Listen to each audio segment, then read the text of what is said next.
Hi, my name is Layla Topino. Today I will be talking about my great-grandma, Mildred Dowling, but she preferred to go by Millie. She just recently passed away on August 27th, and she was born on May 14th, 1925. She had 4 children, 5 grandchildren, and 5 great-grandchildren. She grew up with 7 brothers, some older and some younger, and one of which was her twin, in Eveleth, Minnesota.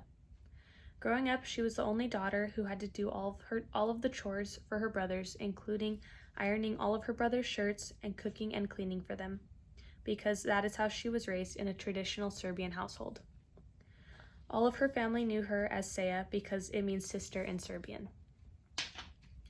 My grandma had many amazing stories from when she was younger that she would always tell me and my family. One of them is when the United States entered World War II and all of the men, including 5 of her brothers, went to serve in the war. They needed women to go to work and run the factories and everything, so my grandma told me that she left home at 17 years old and went to work as a riveter in one of the factories working on the airplanes. She was a real-life Rosie the Riveter who inspires me to be better every day. My grandma once told me another story about how one day her and her friend decided that they were tired of having to wear dresses to school in a time when pretty much the only thing women wore were dresses, and they decided to wear pants, which was a very big deal in that time. When they got to school, they were turning heads left and right because they were being so rebellious because women just never wore pants, only dresses. Later in the day, the principal called her and her friends out of class and suspended them. My grandma always used to tell me that story with so much pride and defiance, which taught me to always stand up for what you believe in. My grandma lived in a time when women did not speak up for themselves or break the rules. My grandma sought to change that by rebelling against the traditional outline that women were put in. My grandma was also an amazing artist. My grandma took many art lessons of many different variations over the course of several decades. She studied watercolors, drawing, painting, and had a deep passion for art. She specialized in realist paintings that were so beautiful and full of detail, they almost looked like photos. We have some of her landscape paintings hanging in my house.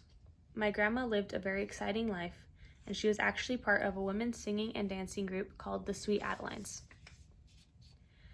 She traveled to many different places all over the country for shows. The Sweet Adelines made barbershop-style harmonies and is now considered one of the largest singing societies for women, and now has thousands of members, which is way more than they had when they first founded in 1945. My grandma also had a great career as a professional beautician as well. She always talked about doing women's hair with the famous pin curl hairstyle during the 40s and 50s. She moved to Deerfield Beach, Florida when I was around 2 years old, and she had previously lived in La Mirada, California, where she volunteered at the La Mirada Theater for performing arts, passing out programs, and working around the theater. She lived to be 96 years old. My grandma was an amazing woman who you could sit with and talk to for hours just listening to all of her stories from when she was younger. My grandma cooked many traditional Serbian dishes, one of which is sarma, which is a boiled cabbage dish, and ground meat, which she taught my mom how to make. My grandma taught me many important life lessons from all the stories that she would tell me. She taught me to always fight for what I believe in and to take pride in my accomplishments. She taught me the importance of hard work as well. She was also very supportive of my entire family and very caring towards all of us.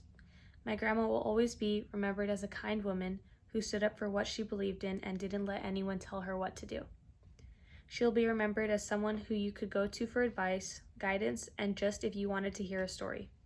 Thank you for listening to my ceremonial speech about my grandmother.